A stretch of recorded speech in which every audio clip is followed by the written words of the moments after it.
नमस्कार दोस्तों, मैं हूं डॉक्टर लोकेशकर, एटर्नल ऑर्थोपेडिक गुरुग्राम से। मैं एक ऑर्थोपेडिक ऑन्को सर्जन हूं। आज हम आपके लिए केस लेकर आए हैं जिसमें हम डिस्कस करेंगे एक्जिला के सॉफ्ट टिश्यू सार्कोमा के बारे में। ये केस है एक 59 ईयर ओल्ड मेल का जिनको एक्जिला में एक गांठ थी और जिसका ट्रीटमेंट मेरे द्वारा किया गया।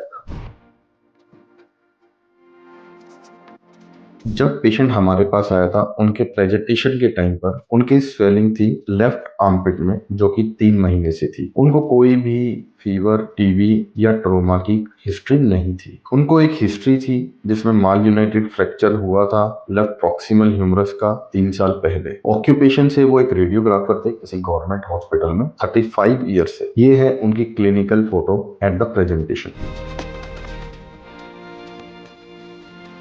जब हमने एग्जामिनेशन किया उसकी फाइंडिंग कुछ इस प्रकार है। लेफ्ट एक्जिला में एक सॉफ्ट टिश्यू स्वेलिंग थी जो कि टेंडर थी, इमोबाइल थी, ओवरलाइन स्किन फ्री थी, कोई भी साइनस या डिस्चार्ज नहीं था और कोई भी डिस्कलरेशन ऑफ स्किन नहीं था। शोल्डर का जब हमने एग्जामिन किया तो उसमें रेंज ऑफ मोशन फ्री थी बट पेनफुल थी मास की वजह से, but unable to adduct the complete, और ये अपने आर्म को पूरा एडक्ट नहीं कर पा रहे थे क्योंकि मास की वजह से। कोई भी डिस्टल न्यूरोवेस्कुलर डेफिसिट नहीं था, स्किन में कोई एडिमा नहीं था और डिस्टल वेसल पाल्पेबल थी।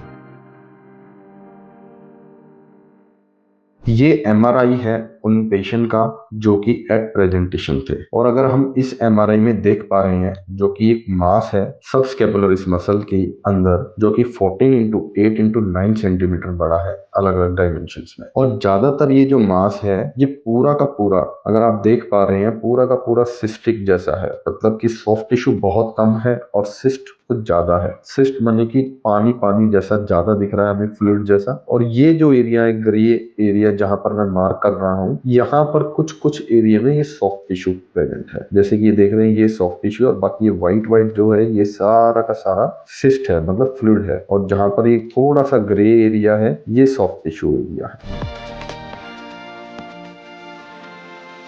एमआरआई के बाद हमारा नेक्स्ट स्टेप होता है कोर निडल बायोप्सी, जिसमें हम एक कोर लेते हैं निडल से और उसे हम हिस्टोपैथोलॉजिकल एग्जामिनेशन के लिए भेजते हैं। बट इस केस में मेरे पास आने से पहले इसका एक कोर निडल बायोप्सी ऑलरेडी किसी रेडियोलॉजिस्ट के द्वारा हो चुका था, जिसमें उन्हें सिर्फ फ्लूइड मिला और फ्लूइड को उन्होंने जांच में भेजा। जांच में उन्हें कुछ मिला नहीं हिस्टोपैथोलॉजिकल एग्जामिनेशन में, तो इसीलिए उन्होंने सोचा कि पेशेंट को टीबी है और उस पेशेंट का ट्यूबरकुलर ट्रीटमेंट स्टार्ट कर दिया गया, मतलब कि एंटी टीबी ड्रग स्टार्ट कर दी गई। बट इस पेशेंट को कोई बिल्कुल भी आराम नहीं मिला। बट ये पेशेंट घूमता हुआ फिर भी मेरे पास मेरी ओपीडी में आ गया था, तो मैंने इसको ये वापस एग्जामिनेशन और फिर से इसको दोबारा कोर निडल बायोप्सी के लिए एडवाइस किया। अब की बार बायोप्सी पहले खुद अल्ट्रासाउंड गाइडेड बायोप्सी की, जिससे कि हमने एक सॉफ्ट टिश्यू एरिया जो मैंने एमआरआई में आपको दिखाया था सिर्फ उसे ही टारगेट किया। क्योंकि ये लीजन काफी बड़ा था, सिस्टिक था, इसलिए अल्ट्रासाउंड गाइडेड बायोप्सी जरूरी था ताकि मैं सॉफ्ट टिश्यू एरिया को ही टारगेट करूं अपनी नीडल से। जब मैंने बायोप्सी की तो बायोप्सी के अंदर अनडिफरेंशिएटेड प्लियोमॉर्फिक लियोमायोसार्कोमा आ गया।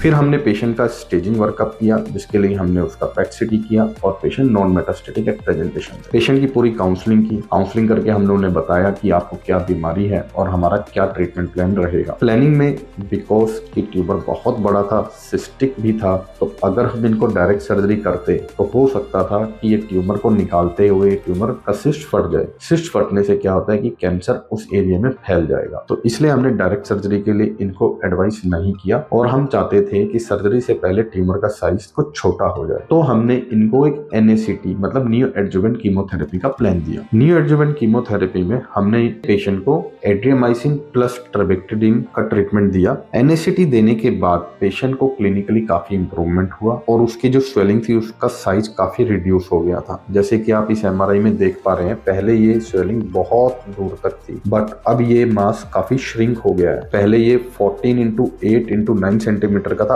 अब ये 10 इंटू 5.2 इंटू 3.7 सेंटीमीटर का रह गया है। और अब आप ये देख भी पा रहे हैं कि पहले जो मास था उनका वो एक्जिला के अंदर एप्रिशिएटेड था, बट अब वो मास एक्जिला के अंदर नहीं दिख रहा है। NACT के बाद अब हमें सर्जिकल रिसेक्शन करना था। सर्जिकल रिसेक्शन का ये हमारा इंसिजन लाइन का ये हमारी इंट्राऑपरेटिव फोटो है। जैसे कि आप देख पा रहे हैं इस फोटो में ये न्यूरोवेस्कुलर बंडल है, ये हमारा स्कैपुला है, ये हमारा सबस्कैपुलरिस मसल का एरिया था जो कि अब आपको दिख रहा है खाली हो गया है ट्यूमर रिसेक्ट होने के बाद। और ये चेस्ट वॉल है। ये हमारा स्पेसिमेन था। अगर आप देख पा रहे हैं अराउंड 15 सेंटीमीटर का स्पेसिमेन है, क्योंकि हम इसके अंदर नॉर्मल कप टिश्यू भी निकालते हैं, मतलब कि कैंसर का जो पार्ट होता है उसके ऊपर एक नॉर्मल टिश्यू के साथ निकालते हैं, इसलिए 10 सेंटीमीटर से बड़ा लग रहा है।